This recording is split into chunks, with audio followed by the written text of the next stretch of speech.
చాలామంది విశ్వాసులు ఇదే పని చేస్తారు. ప్రార్థనలో తమ భారాలన్నీ ప్రభు ఎదుట అలా పరుస్తారు. ప్రార్థన అయిపోగానే తిరిగి తమ భారాలను తామే వీపుపై మోసుకుంటూ తిరుగుతారు. మార్కు శుభవార్త 11వ అధ్యాయం 24వ వచనం ఏమంటోంది? ప్రార్థన చేసేటప్పుడు మీరు అడుగుతున్న వాటి నెలను పొంది ఉన్నామని నమ్మండి, అప్పుడు అవి మీకు కలుగును. అది అసలు ప్రార్థన రహస్యం. చాలామంది విశ్వాసులు ఇదే పని చేస్తారు. ప్రార్థనలో తమ భారాలన్నీ ప్రభు ఎదుట అలా పరుస్తారు.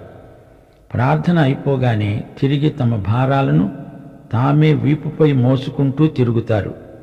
మార్కు శుభవార్త 11వ అధ్యాయం 24వ వచనం ఏమంటోంది? ప్రార్థన చేసేటప్పుడు మీరు అడుగుతున్న